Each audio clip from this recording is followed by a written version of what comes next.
সাজানো গোছানো বাড়ির কোনো অংশই আর অক্ষত নেই। আগুনে পুড়ে সব ছাই হয়ে গেছে। পরিবার নিয়ে একরকম অসহায় হয়ে পড়েছেন ঢাকায় আনন্দ শোভাযাত্রার মোটিফ নির্মাণকারী শিল্পী মানবেন্দ্র ঘোষ।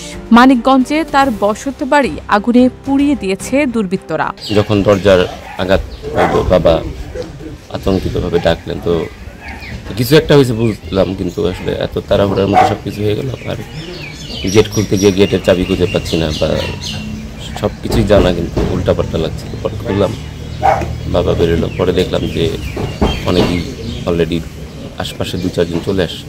এরপর তো দাও দাও করে আগুন অলরেডি জ্বলতেছিল। আমরা বালতিতে করে পানি বা মোটর চালু করে নিজেদের যতটুকু যা সাপোর্ট আছে চেষ্টা করতেছিলাম। গত মঙ্গলবার গভীর রাতে এই আগুন দেওয়ার ঘটনা ঘটে। পরে বুধবার দুপুর 12টার দিকে সদর থানার ভারপ্রাপ্ত কর্মকর্তা আমানুল্লাহ বিষয়টি নিশ্চিত করেন। সিল্কোর সিল্ক অ্যান্ড শাইন, যাতে আছে আর্গান অয়েল ও ওট প্রোটিনের গুডনেস, যা আপনার চুলকে রাখে হেলদি অ্যান্ড শাইনিং। পহেলা বৈশাখে ঢাকায় শেখ হাসিনার মুখাকৃতি বানানোর কারণে মানবেন্দ্রের বাড়িতে আগুন দেওয়া হয়েছে বলে ধারণা করা হচ্ছে। যদিও মানবেন্দ্র ঘোষের দাবি, তিনি শেখ হাসিনার মুখাকৃতি বানাননি, তিনি শুধু বাঘের মোটিফ তৈরি করেছেন। আগুনে মানবেন্দ্রের বাড়ির একটি ঘর প্রায় পুরোটাই পুড়ে গেছে। নিরাপত্তার স্বার্থে পুলিশ সেখানে জনসাধারণের উপস্থিতি সীমিত করে রেখেছে। আগুনের খবর পাওয়ার পরপরই পুলিশ ফোর্স সহ ঘটনাস্থলে আসে এবং ঘটনার সঙ্গে জড়িতদের শনাক্ত করতে ইতোমধ্যেই কাজ শুরু করেছে। মানবেন্দ্র ঘোষ একজন চারুশিল্পী, ওনার বসতবাড়ির দক্ষিণ পাশের স্টোর রুমটাতে অগ্নিসংযোগ ঘটনা ঘটে।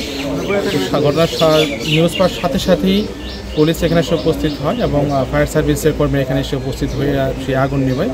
এবং ঘটনা ঘটার পর থেকেই পুলিশ তৎপর রয়েছে এবং পুলিশের সাথে পুলিশের অন্যান্য টিম আছে, সিআইডি আছে এবং বিভাগে কাজ করছে। এবং আমাদের ঢাকা থেকে সিআইডি ক্রাইম সিন ইউনিট আসতেছে সংশ্লিষ্ট আলামত জব্দ করার জন্য। এবং আমরা যে দুষ্কৃতিকারীরাই যে ঘটনা ঘটিয়ে থাকুক না কেন, আমরা খুব দ্রুত তাদেরকে আইনের আওতায় নিয়ে আসবো। এবং এই ঘটনায় আইনগত ব্যবস্থা প্রক্রিয়াধীন রয়েছে, মামলা রুজুর ব্যবস্থা প্রক্রিয়াধীন রয়েছে।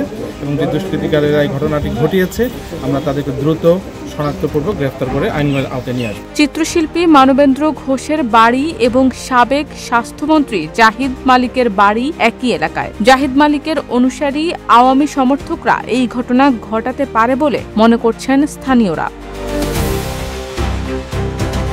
শারমিন নিশু, ঢাকা পোস্ট।